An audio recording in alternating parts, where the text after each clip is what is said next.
So, hello people, this is your channel CTV, and in this video we are going to revise SA 299, that is responsibility of joint auditor. So आपको करना क्या है कि आपके पास जो भी notes है आप उस नोट्स को लेकर बैठो, इस वीडियो को सुनो। हाँ, मैं यही बोल रहा हूँ कि इस वीडियो को सुनो, आपको देखने की भी ज़रूरत नहीं है, ज़बरदस्ती का प्रेशर देने की भी ज़रूरत नहीं है आंखों को। आपको जो है ईयरफोन लगा के इस वीडियो को सुनना है, साथ ही साथ जो आपके नोट्स है उसको देखना है। मैं गारंटी देता हूँ कि इससे रिलेटेड जो सारे कंटेंट है वो कंटेंट ऐसे में सेम ही रहता है, तो जो भी इधर बोला गया है वो आपके नोट्स में भी होगा, राइट। साथ ही साथ हम क्वेश्चन का भी डिस्कशन कर लेंगे, बीच बीच में मैंने लिख के रखा है कि ये क्वेश्चन है, इस पे क्वेश्चन है, तो हम वो भी जो है चीज़ें देख लेंगे, ठीक है। तो इंस्टेड ऑफ ये देखने के कि SA 299 में क्या है क्या नहीं है, हम वन बाय वन जो है चलते हैं। सबसे पहले अगर हम बात करें स्कोप एंड डेफिनेशन की, तो देखो ऑडिटर का ऑब्जेक्टिव ऐसे 200 में देके रखा है, ठीक है। Overall objective of the auditor, ठीक है। वैसे हर एक ऐसे में उसका ऑब्जेक्टिव देके रखते हैं, पर वो स्पेसिफिक इन रिस्पेक्ट टू ऐसे उसका ऑब्जेक्टिव रहता है, पर जो ओवरऑल ऑब्जेक्टिव है वो ओवरऑल ऑब्जेक्टिव आपको ऐसे 200 में देके रखा है। उस ऑब्जेक्ट को अचीव करने के लिए, ठीक है, हो सकता है कि भैया जॉइंट ऑडिटर ऑडिट कर रहे हो, तो ऐसे केस में 299 जो है उसने प्रिंसिपल ले डाउन करे हैं ताकि जो है जॉइंट ऑडिट इफेक्टिव तरीके से हो और ओवरऑल ऑब्जेक्टिव अचीव हो। अब देखो जॉइंट ऑडिटर में क्लियरली बोल के रखा है कि देखो एंटिटी, जैसे कि एंटिटी और कंपोनेंट होते हैं, जैसे एंटिटी होती है, फिर कंपोनेंट में अपन बोल देते हैं कि जैसे डिवीजन है, ब्रांच है, जेवी, सब्सिडियरी, एसोसिएट, अदर एंटिटी। तो जैसे एंटिटी का जो ऑडिटर होता है उसको बोलते हैं हम प्रिंसिपल ऑडिटर, एंड जो है फिर कंपोनेंट या कंपोनेंट्स के ऑडिटर होते हैं उनको हम बोलते हैं कि क्या उसको बोलते हैं अपन कंपोनेंट ऑडिटर, ठीक है ना। तो ऐसे केस में जो है इनके रिलेशन के बारे में बात ऐसे 299 नहीं कर रहा है, ठीक है। ऐसे 299 जॉइंट ऑडिट का तब इन दो को मत लेकर आ जाना, इसके लिए तो है ऐसे 610 इसके लिए रखा हुआ है। तो जो ऐसे 299 है वो इन रिलेशनशिप के लिए, इस रिलेशनशिप के लिए ये पोर्ट्रे नहीं कर रहा है, वो जॉइंट ऑडिटर की बात कर रहा है, ठीक है। ये प्रिंसिपल एंड कंपोनेंट ऑडिटर के रिलेशनशिप को पोर्ट्रे नहीं कर रहा है। फिर बात आती है ऑडिट प्लानिंग की, फिर risk assessment and allocation of work. तो हम जो है स्टार्ट करते हैं सबसे पहले ऑडिट प्लानिंग। देखो अगर कोई बोले कि ऑडिट प्लान पहले बनता है कि ऑडिट स्ट्रैटेजी पहले बनती है, तो देखो ऑडिट स्ट्रैटेजी पहले बनती है, तो ठीक है। देखो स्ट्रैटेजी तो होती है अपनी गाइडलाइन, ठीक है, उस गाइडलाइन का यूज़ करके प्लान बनता है, ठीक है। तो एक जॉइंट ऑडिटर है, वो जॉइंट ऑडिटर सबसे पहले तो अपनी ऑडिट स्ट्रैटेजी बनाएंगे, वो गाइड करेगा कि भैया तुम प्लान बना लो। जो ऑडिट स्ट्रैटेजी है, ठीक है, जो हम बोले कि हम स्ट्रैटेजी बनाते हैं, तो STD ऑफ ऑडिट, वो स्ट्रैटेजी से क्या होता है, एक scope, timing and direction of audit पता चलता है। तो ओवरऑल ऑडिट स्ट्रैटेजी जो है वो डिसाइड करती है, वो सेट करती है STD ऑफ ऑडिट, ठीक है, scope, timing and direction of audit, and then वो गाइड करता है, फिर आप ऑडिट प्लान बनाते हो, ठीक है। अब ऑडिट प्लान कौन बनाते हैं, वो इंगेजमेंट पार्टनर बनाते हैं, इंगेजमेंट टीम के साथ या इंगेजमेंट टीम के मेंबर के साथ, मतलब कि ऑब्वियस है इंगेजमेंट टीम के साथ मिलकर। और फिर प्लान बनने के बाद ऑडिट कमेंस होता है, राइट। तो मैंने बोला आपको कि देखो जॉइंट ऑडिटर पहले स्ट्रैटेजी बनाएंगे, स्ट्रैटेजी से STD डिसाइड हो जाएगा, देन वही स्ट्रैटेजी गाइड करेगी आपको प्लान बनाने के लिए। प्लान के लिए आपको इंगेजमेंट पार्टनर एंड इधर इंगेजमेंट टीम की ज़रूरत पड़ती है, पर इंगेजमेंट टीम के की मेंबर्स जो है आप उनका यूज़ करके जो है प्लान बनाते हो, देन जो है आप कमेंसमेंट करते हो ऑडिट का, प्लानिंग करके आप ऑडिट को कमेंस करते हो। अब पॉइंट ये है कि मैंने आपको बोला कि आप प्लान बनाते हो, अब प्लान का डेवलपमेंट कैसे होता है वो अभी अपन पढ़ेंगे। अब देखो डेवलपमेंट ऑफ ऑडिट प्लान में कुछ ऐसा बोल के रखा है कि जब जॉइंट ऑडिटर जो है, जॉइंट ऑडिटर ऑडिट का प्लान बनाता है, ठीक है, ऑडिट प्लान बनाता है, रिपोर्टिंग ऑब्जेक्टिव क्रिएट होते हैं, ठीक है, ऐसा वर्क होता है। जब ऑडिट प्लान डेवलप होता है तो ऑडिट प्लान बनाया जाता है, रिपोर्टिंग ऑब्जेक्टिव डेवलप होते हैं। देखो ऑडिट प्लान में क्या है कि आप पहले आइडेंटिफाई करो audit areas, right.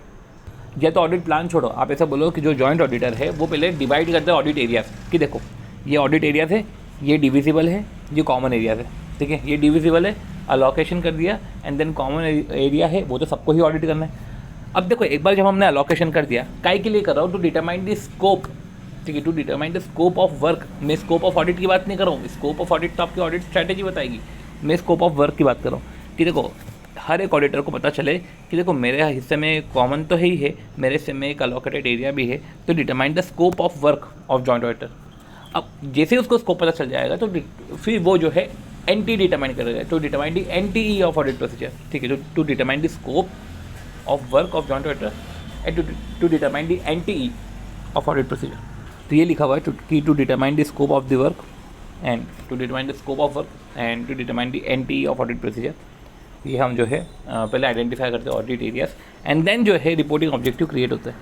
Identification of audit areas and then creation of reporting objective या estimation of ascertaining the reporting objective. अब काय के लिए रिपोर्टिंग ऑब्जेक्टिव बना रहे हैं? To understand the timing of audit. आपने स्कोप समझ लिया, अब टाइमिंग ऑफ ऑडिट एंड किस मैनर में जो है, किस नेचर में हमको कम्युनिकेशन करना है, तो वो जो रिपोर्टिंग ऑब्जेक्टिव है, तो हम टाइमिंग ऑफ ऑडिट और नेचर ऑफ कम्युनिकेशन को ध्यान में रखें, ठीक है। To determine the timing of audit, to understand the timing of audit and to understand the nature of communication, ठीक है।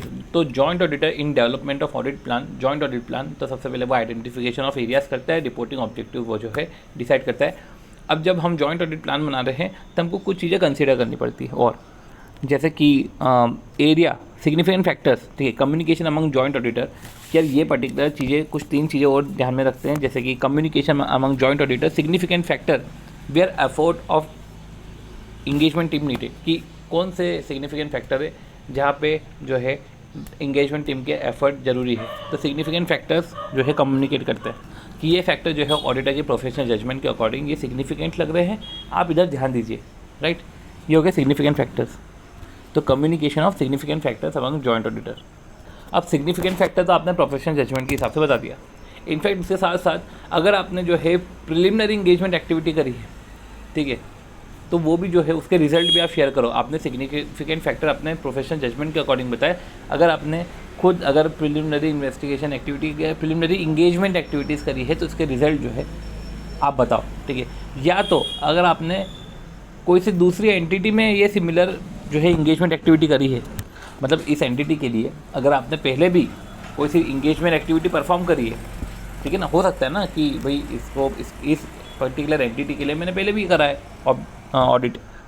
तो अगर किसी इंगेजमेंट पार्टनर या इंगेजमेंट टीम ने एंटिटी के लिए जो है पर्टिकुलर इंगेजमेंट एक्टिविटी करी है, सिमिलर इंगेजमेंट एक्टिविटी करी है, कोई सी अदर इंगेजमेंट एक्टिविटी करी है, उससे अगर तुमको नॉलेज गेन हो रहा है तो तुम वो नॉलेज गेन भी शेयर करो। तो देखो, तुम अपने पार्ट पे जो है preliminary investigation, preliminary engagement activity कर रहे हो, इससे जो रिजल्ट है वो तुम बता रहे हो। अगर हो सकता है कि तुमने पहले भी करी हो तो उसका नॉलेज, जो आपने नॉलेज गेन करा है वो भी शेयर करो, वो काम आएगा आपको, ठीक है। तो सिग्निफिकेंट फैक्टर्स हो गए result of preliminary engagement activity, और साथ ही साथ एसर्टेन करो एंटी ऑफ ऑडिट प्रोसीजर नहीं, एंटी ऑफ रिसोर्सेज, कितने रिसोर्सेज जो है ज़रूरी है इस इंगेजमेंट को परफॉर्म करने के लिए। तो ये 3 चीज़ और है, ठीक है। एक तो हमने सिंक में पढ़ लिया कि एक लाइन में जो चीज़ें होती है कि जॉइंट ऑडिटर जो है वो पर्टिकुलर जो है पहले एरियाज आइडेंटिफाई कर लेंगे कि तू ये ऑडिट कर, मैं ये ऑडिट करता हूँ, एक रिपोर्टिंग ऑब्जेक्टिव इन करेगा। फिर साथ ही साथ ये बात भी करेंगे, ठीक है, कि देखो सिग्निफिकेंट फैक्टर्स एक दूसरे के साथ शेयर कर लो जहाँ पे जो है एफर्ट जाना चाहिए, ठीक है। फिर जो आता है प्रिलिमिनरी इंगेजमेंट एक्टिविटी करी है तो उसके जो रिजल्ट है, ठीक है, या अगर तुमने पहले कोई सी एक्टिविटी इसी एंटिटी के रिस्पेक्ट में करी है तो उसका नॉलेज जो है आप शेयर करो। साथ ही साथ एंटी ऑफ रिसोर्सेज भी हमको एसर्टेन करने पड़ते हैं ताकि हम जो है इंगेजमेंट प्रॉपर तरीके से परफॉर्म कर पाए। तो देखो, development of joint audit plan में सबसे पहले आप जो है आइडेंटिफिकेशन ऑफ ऑडिट एरियाज़ करोगे कि डिविजिबल ये कॉमन एरियाज है, इससे आप जो है स्कोप डिसाइड करोगे and anti of audit procedure इससे डिटरमाइन होंगे।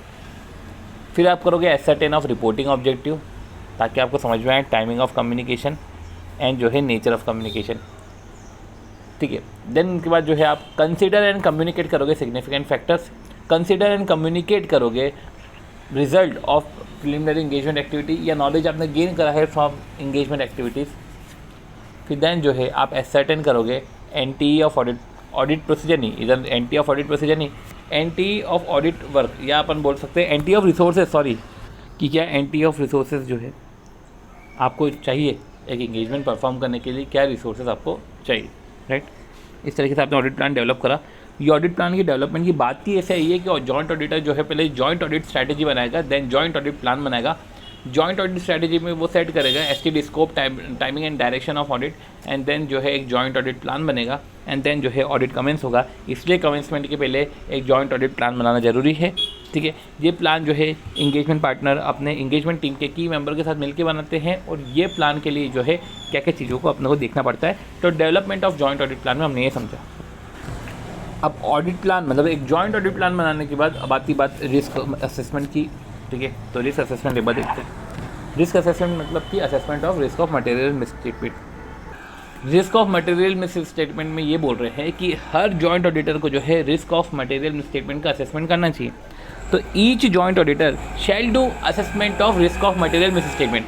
अब ये जो risk of material misstatement का जब हम असेसमेंट कर रहे हैं, तो ऐसे केस में वो मटेरियल मिस स्टेटमेंट का असेसमेंट, वो material misstatement financial statement as a whole पे भी लेवल पे भी देख सकते हैं, ठीक है, और असर्शन लेवल पे भी देख सकते हैं। ओके, इधर असर्शन लेवल से बेटर है कि इधर अलोकेशन लेवल बोलेंगे। ये जो रिस्क असेसमेंट जो आप कर रहे हो, तो ठीक है, आप रिस्क असेसमेंट कर रहे हो पूरे फिनेंशियल स्टेटमेंट के रिस्पेक्ट में एज अ होल, या तो आप जो है अलोकेटेड एरियाज दोनों लेवल पे जो है आप रिस्क असेसमेंट करो।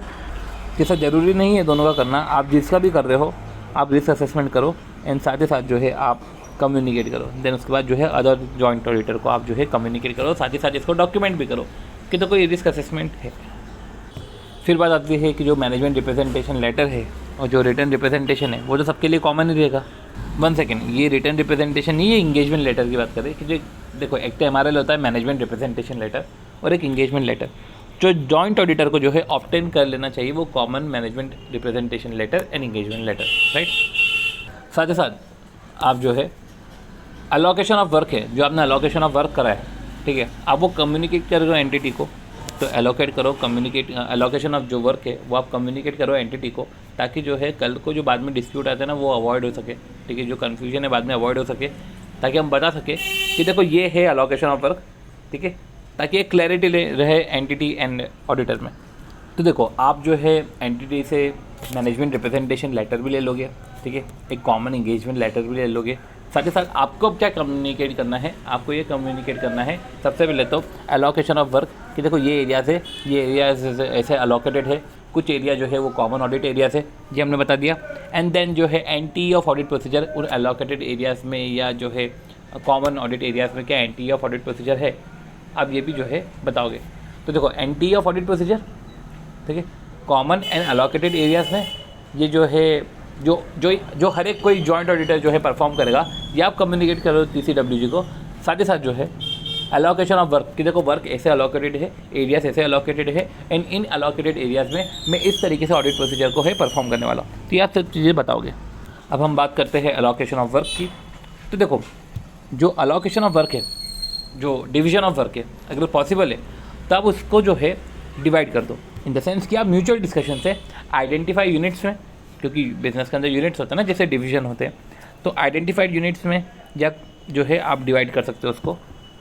तो डिवीजन ऑफ वर्क जो है म्यूचुअल डिस्कशन से आप आइडेंटिफाई यूनिट्स में या स्पेसिफाइड एरियाज़ के बेसिस पे जो है कि देखो ये एरियाज़ है, ये यूनिट्स है, इस तरीके से आपको ऑडिट करना है, तो इस तरीके से आप या तो आप डिवाइड कर सकते हो, ठीक है, इन एरियाज़ इन बेसिस पे identify units and specified areas. कुछ सिचुएशन में जो है जहाँ पे डिवीजन पॉसिबल नहीं होता है, क्योंकि बिजनेस का नेचर ही ऐसा है कि इसको यूनिट बेसिस पे, आइडेंटिफाई यूनिट बेसिस पे या एरिया बेसिस पे हम बाइफरकेट नहीं कर सकते, ठीक है, डिवीजन ऑफ वर्क ऐसे कैसे पॉसिबल ही नहीं है। तो ऐसे केस में जो है जब आप एरिया के बेसिस पे या यूनिट्स के बेसिस पे डिवीजन नहीं कर सकते, तो ऐसे केस में भाई आइटम ऑफ असेट और liability, item of income expenditure, इस तरीके से आप जो है अलॉकेट कर दो कि देखो ये असेट का पोर्शन तू चेक कर ले, ये तू चेक कर ले, और ये बिग फोर में होता ही है, जॉइंट ऑडिटर ही होते हैं वहाँ पे, तो ऐसे सब जो है आप चेक कर दो। चलो तो देखो आप अलॉकेट करो या तो आइडेंटिफाई यूनिट्स के बेसिस पे और जो है स्पेसिफाइड एरियाज़ के बेसिस पे and allocation areas, and her joint auditor की रिस्पॉन्सिबिलिटी उस पर्टिकुलर एरिया के रिस्पेक्ट में या उस पर्टिकुलर अलोकेटेड यूनिट के रिस्पेक्ट में रहेगी। या तो अगर वो पॉसिबल नहीं है बिकॉज नेचर ऑफ बिजनेस ही ऐसा है, तो ऐसे केस में जो है allocated items of income expenditure, item of assets and liabilities, इस तरीके से जो है आप वर्क अलॉट कर दो, ठीक है, डिवीजन आउट कर दो वर्क का। और कहीं कहीं जब division of work he possible नहीं है, तो ऐसे कैसे वो ऑडिट एरियाज आपके कॉमन ऑडिट एरियाज होते हैं, तो ये एरियाज जो है वो covered by all joint auditor. अभी जो अलोकेशन ऑफ वर्क है, इस अलोकेशन ऑफ वर्क में डॉक्यूमेंटेशन भी होता है, राइट। सबसे पहले ये अलोकेशन ऑफ वर्क कोई एक इंडिपेंडेंट जना नहीं करता है, और अगर करता भी है तो सबकी साइन चाहिए, फिर sign by on and communication to TCWG, जैसे हमने बात करी थी कि ये सब चीज़ें जो है आपको कम्युनिकेट करनी पड़ती है TCWG को। साथ ही साथ जो आपके एंटी ऑफ ऑडिट प्रोसीजर है वो भी आपको कम्युनिकेट करना पड़ता है, ताकि जो है कल को कोई डिस्प्यूट हो तो वो अवॉइड कर सके। It will help to avoid dispute और confusion regarding the scope of work, allocation of areas, ठीक है। तो एंटिटी में या जॉइंट ऑडिटर में ही अगर कभी डिस्प्यूट हो तो ऐसे केस में डॉक्यूमेंट करना, कम्युनिकेट करना काफ़ी है। तो देखो हमने जॉइंट ऑडिटर में वर्क का अलोकेशन कर लिया, इस वर्क का अलोकेशन, साथ ही साथ हमने रिस्क असेसमेंट भी देखा कि जब आप रिस्क असेसमेंट करते हो तो आप कम्युनिकेट करो, ठीक है। आप management representation letter, engagement letter common जो है वो पहले आप लो, और जो है आप अपनी तरफ से भी अलोकेशन ऑफ वर्क और एनटीए ऑफ ऑडिट प्रोसीजर बताओ, ये आपने कर दिया।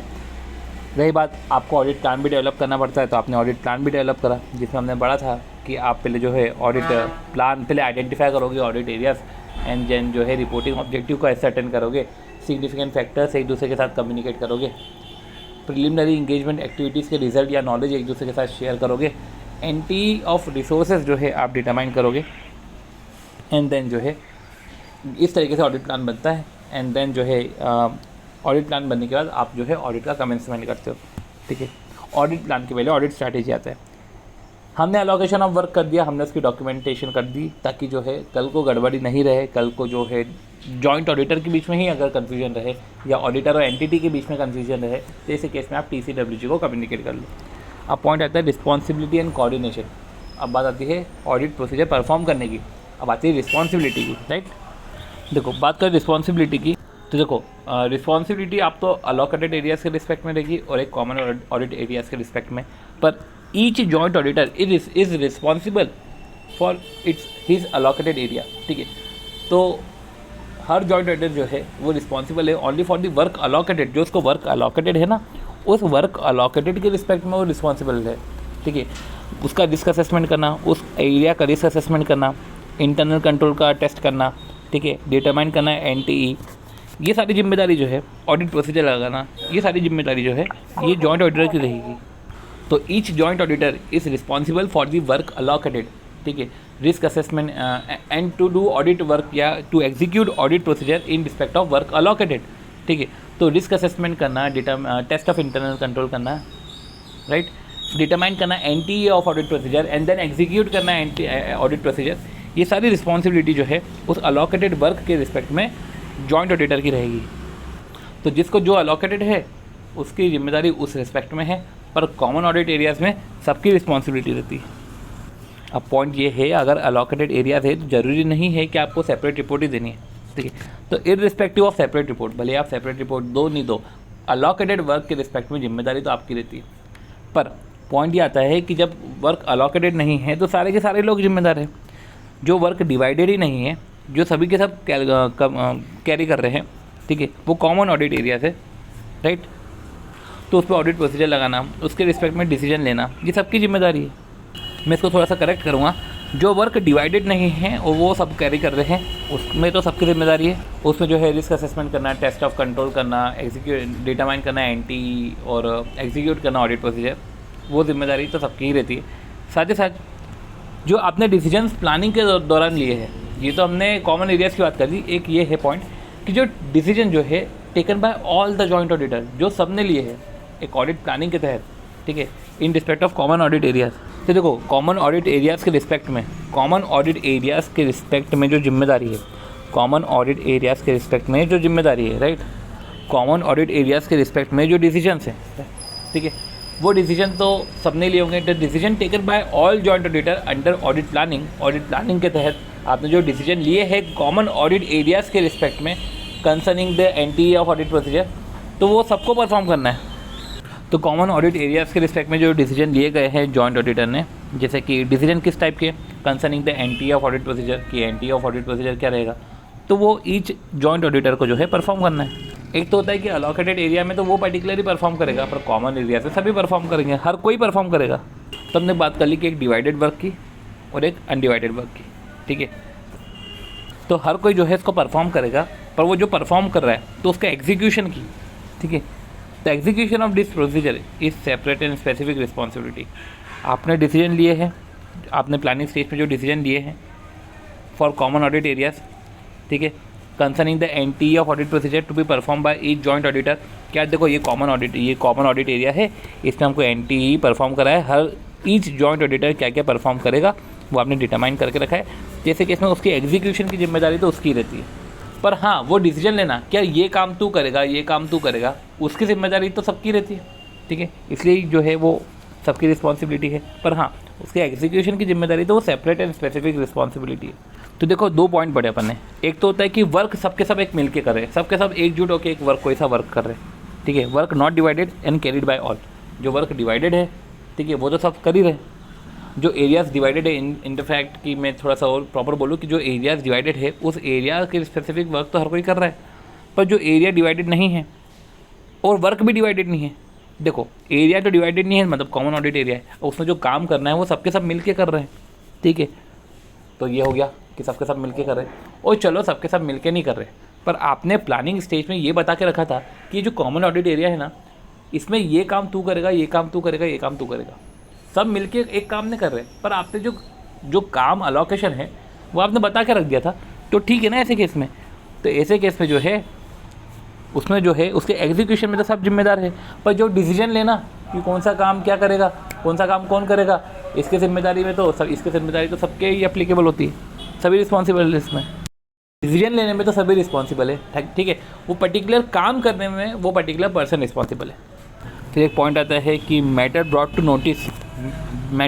Notice by any one joint auditor. तो जॉइंट ऑडिटर में किसी भी एक ने जो है मैटर आपको बताया, ठीक है। तो matter brought to notice by any one of all the joint auditor, and उस मैटर पे जो है सबका ही एग्रीमेंट है, on which there is an agreement among joint auditor. तो वैसा मैटर है जो brought to notice by any one joint auditor, by any one of them to the joint auditor, and on which there is an agreement among the joint auditor. उस matter पे सबका agreement था ठीक है कि देखो सबको करना है, कोई मैटर जो है आपको मिले, कोई दिक्कत मिले तो आपको हमको कम्युनिकेट करना है। तो देखो हमने ये देख लिया कि जो वर्क अलॉकेटेड है उस पर तो सभी जिम्मेदार, जो वर्क अलॉकेटेड है उसमें तो वो पर्टिकुलर पर्सन जिम्मेदार है, पर जो वर्क अलॉकेटेड नहीं है, जो सबके सब एक कॉमन वर्क कर रहे हैं, उसमें तो सभी जिम्मेदार है। या तो अगर कॉमन ऑडिट एरिया के रिस्पेक्ट में कोई वर्क कर रहा है, ठीक है, एंड डिसीजन लिए गए हैं in respect of NT of audit procedure to be done by each joint auditor for common areas, तो ऐसे केस में वो डिसीजन की जिम्मेदारी जो है वो सबकी है, पर उस वर्क को एग्जीक्यूट करने की जिम्मेदारी हर एक पर्सन की है। एंड देन मैटर, ये तीसरा पॉइंट है कि matter which came to notice by any one of the joint auditor which, ठीक है, which came into the notice of any one of the joint auditor and communicated to all joint auditor, and on that matter there is an agreement among the joint auditor. तो matter की बात कर ली। तो allocated areas, common areas, allocated work, common work, ठीक है, इस तरीके से हमने 2 पॉइंट पढ़े। मैटर के बारे में तीसरा पॉइंट पढ़ा। अब देखो फिनेंशियल स्टेटमेंट और ऑडिट रिपोर्ट के बारे में बात कर रहे हैं, जैसे कि फिनेंशियल स्टेटमेंट एफआरएफ को कंप्लाई कर रहा है कि नहीं कर रहा है, प्रॉपर प्रेजेंटेशन है कि नहीं, फिनेंशियल स्टेटमेंट स्टैचू को कंप्लाई कर रहा है कि नहीं कर रहा है, फिनेंशियल स्टेटमेंट एएस को कंप्लाई कर रहा है कि नहीं कर रहा है, ठीक है। ऑडिट रिपोर्ट जो है वो रेलेवेंट स्टैचू, एएस और ऐसे के मुताबिक बनी है कि नहीं बनी है, इसको देख लो, ये सबकी जिम्मेदारी है। तो 3 पॉइंट तो हो गए बहुत ही डिटेल्ड और 3 पॉइंट हो गए बहुत ही कॉमन, राइट।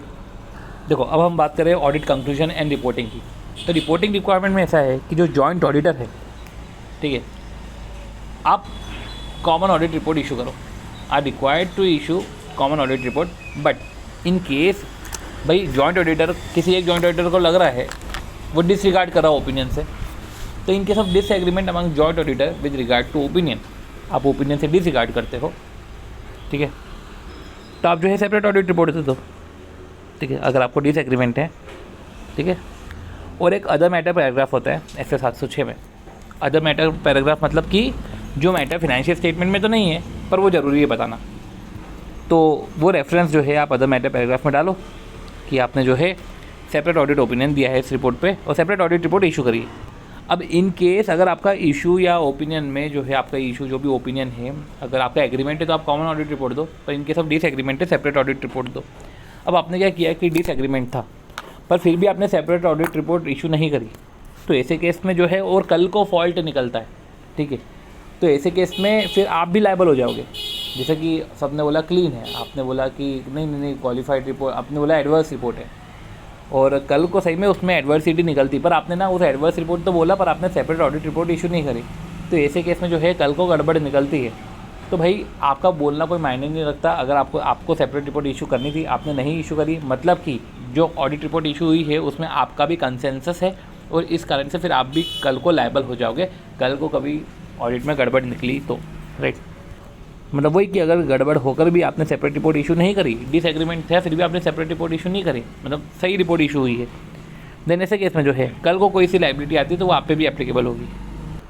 तो भाई अगर एग्रीमेंट है तो कॉमन ऑडिट रिपोर्ट, डिसएग्रीमेंट है, ठीक है, तो ऐसे केस में सेपरेट ऑडिट रिपोर्ट इशू कर दो। और साथ ही साथ एक रेफरेंस भी डाल दो। तो ठीक है, ऐसे केस में जब ऑडिट रिपोर्ट इशू होगी तो आपको रेफरेंस डालने का ऐसे 706 में कि देखो इसने अपना इसका ओपिनियन डिफरेंट था, इसने ऑडिट रिपोर्ट डिफरेंट इशू करी, राइट। फिर कुछ पॉइंट है जो समझना ज़रूरी है कि जो each of the joint auditor वो ये एज्यूम कर सकता है, ठीक है, कि जो अदर ऑडिटर ने जो है वर्क वो ऐसे के मुताबिक किया है, ठीक है, और गैप के मुताबिक किया। तो ऐसे केस में बोला गया है कि जॉइंट ऑडिटर ये एज्यूम करे ना कि दूसरा ऑडिटर भी तो सीए ही है, दूसरे ऑडिटर ने अपना काम जो है ऐसे के मुताबिक वो गैप के मुताबिक किया है, राइट। जब किसी वर्क को किसी दूसरे ने किया है तो ऐसे केस में आपको रिव्यू करने की और आपको टेस्ट करने की ज़रूरत नहीं है उसकी कैपेबिलिटी, आपको रिव्यू करने की ज़रूरत नहीं है उसका वर्क, उसने अपना काम किया है, ये आप एज्यूम कर सकते हो, राइट। तो सबसे पहले आपने ये एज्यूम करा कि उसने अपना काम जो है सही तरीके से किया है, ऐसे और गैप के मुताबिक किया है, आपको रिव्यू करने की ज़रूरत नहीं है। एक और चीज़ आप एज्यूम कर सकते हो कि जो दूसरे ऑडिटर है ना उसने आपको नोटिस में दे दिया होगा जो भी उसको गड़बड़ दिखी होगी, तो आपको क्वेश्चन करने की ज़रूरत नहीं है। या आप एज्यूम करके चलो कि कोई भी अगर डिपार्चर था एफआरएफ से, ठीक है, या ये एफआरएफ जो है डिपार्चर है फ्रॉम द एप्लीकेबल एफआरएफ, या जो भी सिग्निफिकेंट ऑब्जर्वेशन जो भी उसको लगा उसने आपको कम्युनिकेट कर दिया होगा, ठीक है, जो भी उसको कम अक्रॉस हुआ during the course of audit, ठीक है, तो वो उसने आपको कम्युनिकेट किया होगा। तो each joint auditor is entitled to assume that कि जो अदर जॉइंट ऑडिटर है ना उसने आपको, ठीक है, उसने दूसरे ऑडिटर को, ठीक है, बता दिया होगा, वो दूसरे ऑडिटर के नोटिस में लेकर आ गया होगा any departure from the applicable FRF या कोई से भी सिग्निफिकेंट ऑब्जर्वेशन है वो एक दूसरे को बता दिए होंगे, सब अपना काम अच्छे से कर रहे हैं, आप ये एज्यूम करते हुए चलो। और बनती बात है कि देखो यार, आप जब ऑडिट रिपोर्ट इशू करते हो, राइट, ऑडिट रिपोर्ट इशू करते हो तो एक ऑडिट फाइनल करने से पहले ऑडिट रिपोर्ट इशू करते हो क्योंकि हम तो एक उम्मीद करते हैं कि हमें एक कॉमन ऑडिट रिपोर्ट दे। तो सबसे पहले आप ऑडिट करते हो, ऑडिट ख़त्म करते हो, तो फाइनलाइजेशन करने से पहले जो भी आप कंक्लूजन पे पहुँचो आप डिस्कस करो आपका कंक्लूजन, आपका ओपिनियन, ठीक है, and discuss and communicate conclusion with each other. एक दूसरे के साथ बताओ कि देख क्या तूने ये ऑडिट किया, तू क्या बोल रहा है, तू क्या बोल रहा है। तो discuss and communicate conclusion with each other, ठीक है, एंड देन जो है फिर डिसाइड करो आपके सेपरेट इशू रिपोर्ट इशू करना है कि नहीं करना है, राइट। तो हमने जो है रिव्यू ऑफ ऑडिटर की रिस्पेक्ट में बात करी कि कोई हमको रिव्यू करने की ज़रूरत नहीं है, उसने अपना काम ऐसे करके रखा है, कोई भी डिपार्चर होगा या कोई भी सिग्निफिकेंट ऑब्जर्वेशन होगी वो आपको बता देगा राइटिंग में, राइट। और फिर फाइनलाइजेशन के पहले आप डिस्कस कर लो, बातचीत कर लो, कम्युनिकेशन कर लो, राइट, ठीक है, ताकि जो है एक तरीके समझ में आए कि that would form the content of audit report कि एक तरीके से हमको ऑडिट रिपोर्ट में लिखना क्या है, एक बार बातचीत तो कर लो, राइट। फिर एक आती है कोऑर्डिनेशन की, कोऑर्डिनेशन तो नहीं, सपोज करो कि देखो यार कि जॉइंट ऑडिटर में कोई सा एक ऑडिटर जो है एक पर्टिकुलर डिवीजन और ब्रांच को ऑडिट कर रहा है, तो जो दूसरा ऑडिटर है वो इसका वेट थोड़ी ना करेंगे क्या डिवीजन और ब्रांच ने सही तरीके से काम किया कि नहीं किया। अगर उसने काम नहीं किया होगा तो ऐसा करते हैं कि जो है हम फिर आगे का ऑडिट ही क्यों करें, राइट। तो ऐसा नहीं है, जबकि कोई दूसरी ब्रांच और डिवीज़न का ऑडिट कोई दूसरा ऑडिटर कर रहा है तो ऐसे केस में अदर ऑडिटर इस असम्पशन से प्रोसीड कर सकते हैं कि जो वो फिनेंशियल स्टेटमेंट है वो लीगल और रेगुलेटरी रिक्वायरमेंट कंप्लाई कर रहे होंगे, ठीक है। अब उस financial statement true and fair view होंगे, financial statement of the affairs, operational result जो है वो प्रॉपर होंगे, ट्रू एंड फेयर व्यू होंगे। तो वो एक ही financial statement comply with the legal requirement, financial statement stating true and fair view in respect of operations की जो फिनेंशियल स्टेटमेंट है in respect of operations and division वो स्टेट कर रहे हैं ट्रू एंड फेयर व्यू, ठीक है। फिर आती बात कम्युनिकेशन विद TCWG कि ऐसा करो कि कम्युनिकेशन करना पड़ता है TCWG को। तब ऐसा है कि आपको TCWG के साथ कम्युनिकेट करना पड़ता है जब आप जो है मॉडिफाई कर रहे हो ओपिनियन को या अपने ऑडिट रिपोर्ट में आप एम्फेसिस ऑफ मैटर या अदर मैटर पैराग्राफ डाल रहे हो, ठीक है। जैसे कि इसमें आप कम्युनिकेट करते हो कि देखो ये सर्कमस्टेंसेस थे, इस कारण से मेरे को मॉडिफाई करना पड़ रहा है, ठीक है। और फिर इस तरीके से मैं एक ड्राफ्ट ऑडिट रिपोर्ट में इस तरीके से ये पैरा लिख के डालूंगा। यही बात एम्फेसिस ऑफ मैटर पैराग्राफ और अदर मैटर पैराग्राफ में बताओगे कि देखो ये मैटर है, ये मैटर एम्फेसिस ऑफ मैटर और अदर मैटर पैराग्राफ में जाएगा और ये पर्टिकुलर पैराग्राफ से के थ्रू मैं जो है कम्युनिकेट करूँगा। एक बार आप भी देख लो क्योंकि आप ड्राफ्ट ऑडिट रिपोर्ट तो भेजते ही हो। एक बार जब आप किसी ऑडिट रिपोर्ट को ही मॉडिफाई कर रहे हो या आपने ऑडिट रिपोर्ट में कोई सा पैरा इंक्लूड कर रहे हो आप TCWG को कम्युनिकेट करोगे। तो देखो अब आखिरी पॉइंट है कुछ जैसे कि coordination among the joint auditor. अब देखो एक जॉइंट ऑडिटर अपना एक पर्टिकुलर मैटर पे वो पर्टिकुलर ऑडिट कर रहा है और उसको कुछ मैटर कम अक्रॉस होते हैं, कुछ मैटर कम अक्रॉस होते हैं, ठीक है। उस मैटर के रिस्पेक्ट में जिम्मेदारी ना इसकी अदर जॉइंट ऑडिटर की हो सकता है कि अलोकेटेड एरिया सबको दिए हुए हैं, देखो वो पर्टिकुलर एरियाज पता चला जिस पे जो है अदर ऑडिटर रिपोर्ट की जिम्मेदारी है और तुझे लगता है कि इस मैटर पे ना इसका अटेंशन, इसका डिस्कशन चाहिए, ठीक है। इस जॉइंट ऑडिटर का अटेंशन चाहिए, इस जॉइंट ऑडिटर का डिस्कशन चाहिए या इस मैटर पे डिस्क्लोजर चाहिए ठीक है, इस मैटर पे इस पर्टिकुलर ऑडिटर का जजमेंट चाहिए, तेरे को लग रहा है कि ये डिज़र्व करता है, ठीक है, ये जो मैटर ये डिज़र्व करता है उस ऑडिटर का अटेंशन, उस ऑडिटर का प्रोफेशनल जजमेंट, उस ऑडिटर का डिस्क्लोजर, ठीक है, विच डिज़र्व देयर अटेंशन और विच रिक्वायर डिस्क्लोजर और रिक्वायर डिस्कशन। इस मैटर पे डिस्कशन होना चाहिए, ये अटेंशन मांगता है ये मैटर, ये डिस्कशन मांगता है, इस पर डिस्क्लोजर होना चाहिए, इधर एप्लीकेशन और जजमेंट की ज़रूरत है। तो ऐसे केस में वो मैटर आप बता दो ना डायरेक्ट ही, उसका क्यों वेट कर रहे हो कि वो उसका काम वही देखे, ना ना ना ना, आप पर्टिकुलर वो मैटर कम्युनिकेट कर दो before the completion of audit, कि देखो कंप्लीट होने के पहले एक बार आप उसको मैटर कम्युनिकेट कर दो कि देख मेरे को ये मैटर दिखे थे, तूने देखा क्या इसको, मेरे को लग रहा है कि तेरे लिए ज़रूरी है, एक बार तो उसको देख ले, राइट। फिर कुछ अदर पॉइंट है, ये अदर पॉइंट हमने जो है क्वेश्चन से एक्सट्रैक्ट करा है, एक पर्टिकुलर क्वेश्चन में लिखा हुआ था ऐसे 299 और 620। देखो ऐसा है कि अभी हमने बोला कि जब हम किसी दूसरे ऑडिटर को यूज़ करेंगे, दूसरे ऑडिटर के वर्क को हम जो है हम ये एज्यूम करके हुए चलेंगे कि उसने ऐसे के मुताबिक काम करा है, उसने गैप के मुताबिक काम करा है, फिनेंशियल स्टेटमेंट अगर डिपार्चर होगा एफआरएफ से तो बाकायदा वो जो है ऑडिटर आपको बता देगा, सिग्निफिकेंट ऑब्जर्वेशन बता देंगे।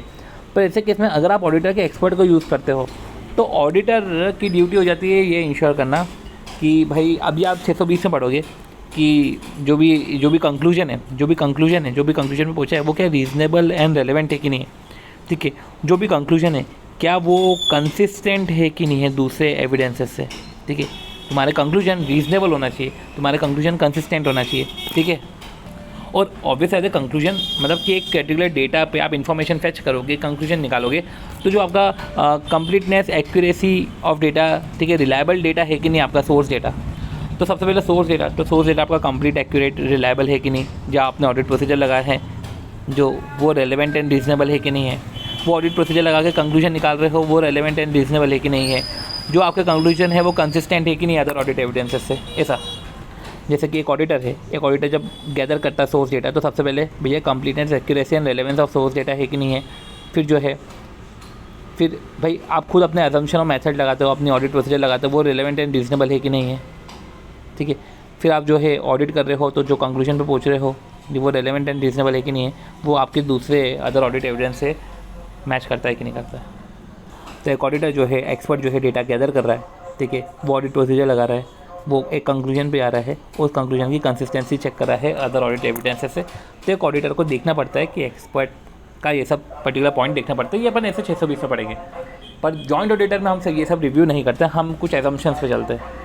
तो इस तरीके से हमने जो है ऐसे 299 को ओवर किया है, जहाँ पे हमने जो है एंड में ओके ऐसे 299 और ऐसे 620, तो चलो ठीक है, आपको 299 और 620 पता है कि ऑडिटर एक्सपर्ट के वर्क को रिव्यू नहीं करा जाता और बाकी 620 में वर्क को रिव्यू करा जाता है। कोऑर्डिनेशन पे एक पर्टिकुलर एक्सट्रैक्ट है, आप क्वेश्चन में देखोगे एक पर्टिकुलर, जैसे कि बहुत सारे पैराज होते हैं तो एक पर्टिकुलर पैरा में कोऑर्डिनेशन दे के रखा है, तो एक बार ये देख लेना। कम्युनिकेशन हम TCWG को करेंगे जब हमको मॉडिफाई करना रहेगा, जब हमको पैरा इंक्लूड करना रहेगा। नई बात है कि कंपोनेंट का कोई ऑडिट कर रहा है तो हम ये प्रिज्यूम करते हुए चलेंगे कि जो फिनेंशियल स्टेटमेंट है वो ट्रू एंड फेयर व्यू है, ऑपरेटिंग रिजल्ट जो है वो ट्रू एंड फेयर व्यू है, ठीक है, और जो फिनेंशियल स्टेटमेंट है एज पर FRF बना है लॉ रेगुलेशन फॉलो कर रहा है। फिर जो है हम दूसरे ऑडिटर को जो है वो ऐसे रिव्यू तो नहीं करने से रहे, हम तो ये मान के हुए चलेंगे कि उसने ऐसे और गैप को फॉलो करा है, जो भी डिपार्चर होगा FRF से और जो भी सिग्निफिकेंट ऑब्जर्वेशन होंगे वो अदर जॉइंट ऑडिटर हमको राइटिंग में बता देगा। ऑडिट फाइनलाइजेशन के पहले कंक्लूजन का एक बार डिस्कशन कर लो, सेपरेट ओपिनियन है तो सेपरेट रिपोर्ट इशू करो, अदरवाइज कॉमन रिपोर्ट इशू करो। पर अगर separate audit report separate opinion है और सेपरेट रिपोर्ट ही इशू नहीं करी है तो ऐसे केस में फिर जो है सबकी कॉमन रिस्पॉन्सिबिलिटी हो जाती है फिर, ठीक है। और वैसे भी जॉइंट ऑडिटर जो है is not bound by the majority view, आप सेपरेट ऑडिट रिपोर्ट इशू कर सकते हो अगर आपका डिसएग्रीमेंट है। बस ऐसे केस में जो है आप अदर मैटर पैराग्राफ में जो है पर्टिकुलर चीज़ें लिख दो, ठीक है।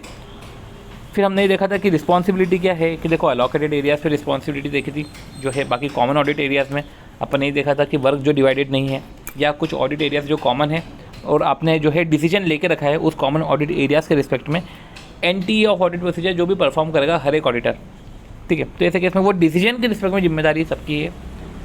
हाउएवर उस एग्जीक्यूशन की जो NTA ऑफ ऑडिट प्रोसीजर है उस ऑडिट प्रोसीजर के एग्जीक्यूशन पे तो वो ईच एंड सेपरेट पर्सन की ही रिस्पॉन्सिबिलिटी है, ये हमने देखा था। फिर एक पर्टिकुलर मैटर देखा था कि मैटर आपको जो है matter brought to notice by anyone, कि किसी पर्टिकुलर जॉइंट ऑडिटर ने आपको जो है ब्रॉट टू नोटिस करा वो मैटर और जिस पर आप सबका एग्रीमेंट है। ये 3 पॉइंट, फिर 3 पॉइंट बहुत ही कॉमन थे कि फिनेंशियल स्टेटमेंट कंप्लाई कर रहे हैं कि नहीं कर रहे हैं, और AA से, लॉ से, FRS से, ऑडिट रिपोर्ट प्रॉपर है कि नहीं है, लॉ, FRF का एज़ पर AS और SA जो है ऑडिट रिपोर्ट कंप्लाई हो रहे कि नहीं हो रहे, ये सब हमने देखा। फिर हमने जो है वर्क अलोकेशन कि वर्क अलोकेशन आप कम्युनिकेट कर लो, NTA of audit procedure communicate कर लो, कल को जो है बात के कन्फ्यूजन से आप बच सको, ठीक है। फिर डिवीजन ऑफ वर्क है तो एक म्यूचुअल डिस्कशन से कर लो, आइडेंटिफाइड एरियाज़ है या सेपरेबल एरियाज़ है उसके हिसाब से जो है स्पेसिफाइड एरियाज़ के रिस्पेक्ट में आइडेंटिफाई यूनिट्स या स्पेसिफाइड एरियाज़ उससे आप वर्क अलोकेशन कर लो। Identified units specified areas case से कर लो। नहीं हो सक रहा है काम तो ऐसे केस में आइटम्स ऑफ असेट और लाइबिलिटी आप ऐसे कर लो। पीरियोडिकली कर सकते हो कि 6 महीने का तूने करा, 6 महीने का मैं कर देता हूँ। कभी कभी होता है कि नेचर ऑफ बिजनेस कि आप इस आइडेंटिफाइबल यूनिट से आप सेपरेबल एरिया से आप नहीं, स्पेसिफाइड एरिया से आप नहीं बाइफरकेट कर पाते हो। फिर कुछ कॉमन ऑडिट एरियाज होते हैं। फिर आती है बात कम्युनिकेशन की कि जो रिस्क असेसमेंट करते हो आप फाइनेंशियल स्टेटमेंट लेवल पे या असर्शन लेवल पे आपको सबको कम्युनिकेट करना है। फिर आप मैनेजमेंट से अपन ये पढ़ा था कि आप मैनेजमेंट रिप्रेजेंटेशन लेटर और इंगेजमेंट लेटर तो ले लो कॉमन, बाद में जो है आप ये भी कम्युनिकेट कर दो आपका NTA of audit procedure and allocation of work. फिर हमने बताया था कि ऑडिट प्लान हमको जो है करना पड़ता है, ऑडिट प्लान बनाना पड़ता है। ऑडिट प्लान के लिए जॉइंट ऑडिटर जो है पहले ऑडिट प्लान बनाता है, पहले आइडेंटिफाई करता है एरियाज़, ठीक है, ऑडिट एरियाज़ की देखो ये ऑडिट एरियाज़ है, ताकि एक स्कोप पता चले, एक NTA ऑफ ऑडिट प्रोसीजर पता चले कि हमको ऑडिट प्रोसीजर किस हिसाब से करना है। फिर रिपोर्टिंग ऑब्जेक्टिव की timing of audit and nature of communication क्या होना चाहिए। फिर उसके बाद जो है सिग्निफिकेंट फैक्टर एक दूसरे से कम्युनिकेट कर लो, ठीक है। कुछ प्रिलिमिनरी इंगेजमेंट एक्टिविटी में आपको नॉलेज गेन हुआ था क्योंकि आप प्लान बना रहे हो, तो प्रिलिमिनरी इंगेजमेंट एक्टिविटी में कोई सा नॉलेज गेन हुआ था या आपने कुछ भी रिजल्ट है वो कम्युनिकेट कर लो। NTE ऑफ रिसोर्सेज जो है आप डिटरमाइन कर लो कि देखो ये NTE चाहिए ऑडिट को करने के लिए, इस तरीके से अपन ने देखा। फिर एक ऑडिट स्ट्रैटेजी बनती है, ऑडिट प्लान बनता है। इस स्ट्रैटेजी से आप STD scope, timing and direction of audit पता चलता है, एंड देन ऑडिट प्लान बनता है, देन फिर जो है ऑडिट होता है। फिर हमने डेवलपमेंट ऑफ प्लान पढ़ा था। तो होप सो आपका SA 299 आपको समझ में आया होगा। हमने जो सारे रिलेवेंट क्वेश्चन की बातें कर ली है। अगर वीडियो अच्छा लगे तो please do like the video, share the video and subscribe to the channel CATV। मिलते हैं हम नेक्स्ट वीडियो में, बाय।